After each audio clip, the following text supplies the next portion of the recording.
Welcome to the new Kidsburgh Kidcast. I'm Kristine Sorensen, your host and mom of three. Today we're talking about vaccines because we want all our kids to be healthy so they can develop their superpowers. New this year, Pennsylvania is requiring students to be up to date on their vaccinations by the first day of school, or they could be told to go home. Now, there used to be more leeway, 8 months to catch up, but now it's just 5 days. There are still exemptions for medical and religious reasons. Also new, students entering their senior year of high school must now get an additional dose of the vaccine for meningitis. One vaccine that may be a little easier for kids this year, the flu vaccine. The CDC approved the flu mist for use again in people ages 2 to 49. Now let's get to our expert. We all want to help our little superheroes stay super healthy, and that's why this morning we are talking about vaccines with Dr. Don Middleton, family physician with UPMC. Thanks for being with us. Thanks for having me on. Great to be here. Thank you. Why do vaccines help us stay healthy? Right, so everyone is exposed to different agents in the environment that can make them be sick. Infections like the flu or measles or something like that.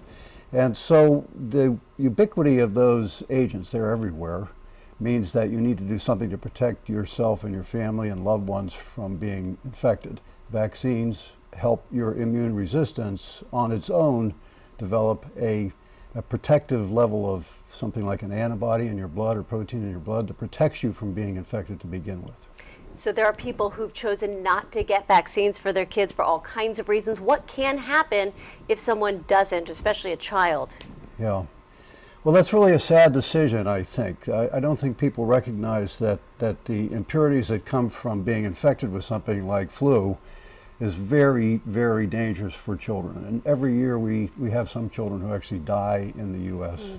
And older adults die as well. So for something like general vaccinations, everybody needs to follow the vaccine schedule, adults and children, and stick with it to the very getting everything you can because you want to be protected against everything you can be protected against. Yeah. So I would encourage those people who have questions about a particular vaccine to talk to their primary care physician and line up to be given those shots to make certain that they stay safe. And we think of our kids getting vaccines, but adults, some of us might need vaccines to protect our kids? Absolutely, absolutely.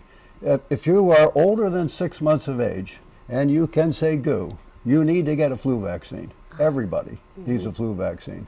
The issue is we're not living in a void. We hug each other and kiss each other. Just a sneeze can project millions of particles of flu into the air. Wow. So everybody needs to be protected against things like flu or measles or mumps or things like that that can really be problems for ourselves and for our kids. So if you're not going to do it for yourself, do it for your kids. For your kids, right. Yeah. Parents will do that. Well, Dr. Middleton, thank you for such great advice. You'll find more on this topic at KDKA.com/Kidsburgh. Just follow the link to Kidsburgh and sign up for the weekly e-blast so you're always in the know. I'm Kristine Sorensen, helping make Pittsburgh Kidsburgh.